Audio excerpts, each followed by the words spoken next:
Everybody, BK with Masada Tactical here with another video. And today, and for the next two videos, self-defense videos following, I'm gonna concentrate on fall breaks. So falling to the ground is something that would never be fun. There's just no way around it. It's just a lot of impact, specifically if you're in a fight and there's inertia behind it. And especially as we grow older, we also start fearing falling, right? So babies and kids, when they learn how to walk and they fall, they have no issues with that. But as adults, even falling from this high, there's a psychological block that makes it even more frightening to do. The trade-off is if I don't do a proper fall break, it's gonna suck a lot more. So I am going for the lesser of two evil in a sense that if I'm falling, I'd rather it be done on my terms. There are two main goals with any fall break. One is dispersing the impact, so I don't wanna take it all on one area. And the second one is protecting vitals. So today we're gonna do falling backwards. If I fall backwards, my vitals would be my head and my spine, especially my tailbone. If I hurt any of those, obviously I'm gonna put myself out of the fight. So my goal is to protect those. So I will demonstrate first and then I'll guide us through it. One more time.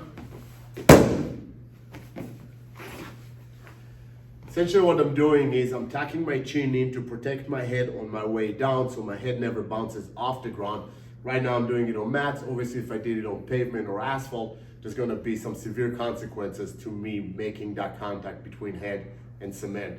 So I'm gonna try to avoid it and protect my head by tucking my chin in. The other thing I'm doing, as I'm falling down, I am slapping the ground as hard as I can using the meaty part of my forearm. So try to avoid hitting with the joint, namely the elbow and the wrist. Again, not to put myself out of the fight. I know it sounds counterintuitive, but the harder you slap the ground, less of that energy, less of that impact. Remember, gravity is a constant. So less of that is going into my spine and more of it is dispersed into the meaty parts and muscular parts of my arms. As I am rolling back, I am lifting my tailbone, I am lifting my lower part of my back to protect it, and I am immediately assuming a defensive stance on the ground.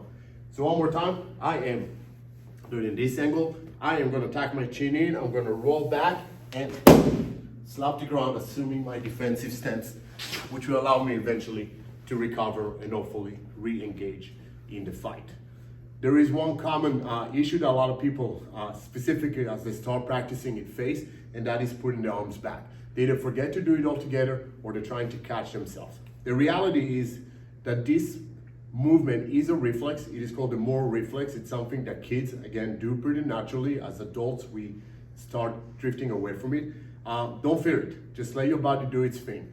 Try to avoid catching yourself, okay? Falling on outstretched hand will put you in a disadvantage and severe potential wrist injuries. Again, if you're gonna practice it, practice safely. Get a mat, get something soft so you can practice without injuring yourself. As you get more comfortable, you can go on to harder surfaces.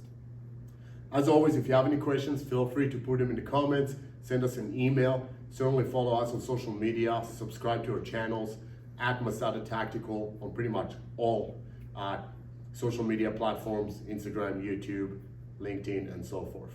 Till next time, watch your six.